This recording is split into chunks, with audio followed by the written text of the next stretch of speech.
On this part, you'll learn how to configure the app DbContext, and the app DbContext needs to be configured on the project that is going to use the database. Let us go to Visual Studio and see it in action. In here, if I go to the Solution Explorer, we know that the data project is going to do the interaction basically with the database, but this project is going to be used by the shortly.client and also the redirect project.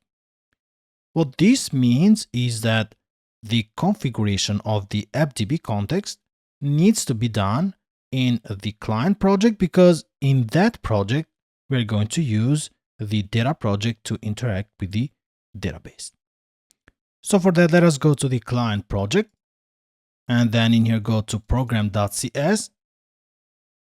And then in here, just before the var app is equal to builder.build, we are going to configure the app DbContext.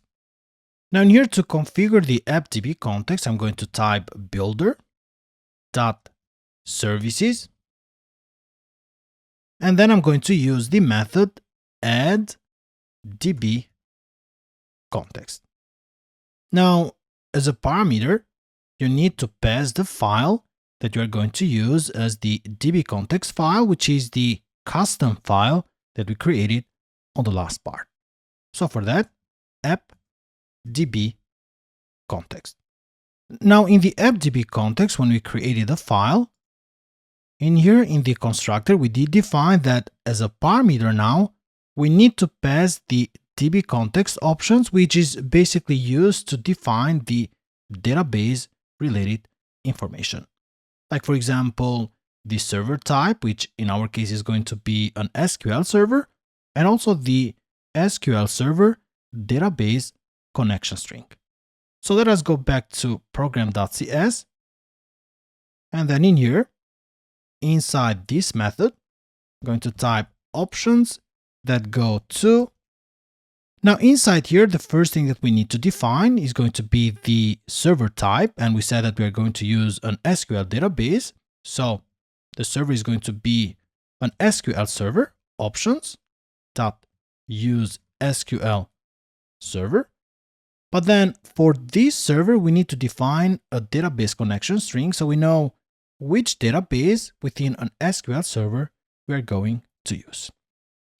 Now in here, you can either define the database connection string in here, or the best way is by using the app-settings.json file. Now, in one of the first parts, we did say that the app-settings.json file is a really important file where you get to store sensitive information about an application like the database connection strings. And by default, this file does have a section in here named connection strings. So if I type connection strings, then inside this section, I can define multiple keys, and then for each key, I need to define the value. Let us say we're going to have a single database connection string, so I'll just type in here, this is going to be the default connection, and here we're going to have the connection value. Now, to access this value in the program.cs, you can type in here builder.configuration, and then the method to be used is getConnectionString, and then you need to define the name of the connection string. What this means is that when you use the builder.configuration, then it will automatically check for the configuration file, which is the app-settings.json file, and then this method is going to check for this section connection strings. And then the value that you pass in here as a parameter needs to be the same as the key of the connection string. Now, another question that you might have is, where do we get this value? So where do we get the database connection string? Now, there are two ways in here. The first one is you just define a database that doesn't exist by specifying the server for the database. And then whenever you apply the migrations, if the database does not exist, it will be created automatically.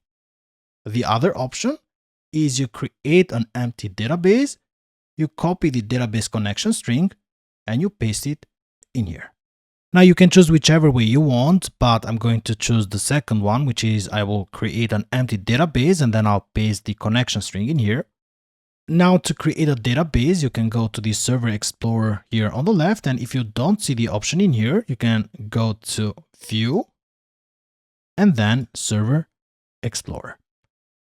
On the Data Connections option that you have in here, just right-click, then go to Create New SQL Server Database. In the server name dropdown, you can just click the dropdown button. You're going to get all the SQL servers that you have installed. I have installed 2. That is why I get in here both SQL Express and also SQL Server. But if you have installed just one of these options, you can select whatever you have. I'm going to select in here the SQL Server. Then down here, I'll change the encryption to be false, and I'll trust the server certificate. The database name is going to be shortly, without an O, and then DB, and then I'll click the OK button to create the database. You can see here on the data connections that the database was created, and if you expand the database and then the tables, the views, or whatever you want, you are going to see that this is just an empty database. I'm just going to right-click, go to Properties, and then in here from the options on the right, I'm going to copy the connection string, Ctrl-A to select, Ctrl-C to copy, and then I'll just paste it in here. Now this is all for this part. On the next one, you'll learn how to use migrations to create the database schema and also how to update the database schema.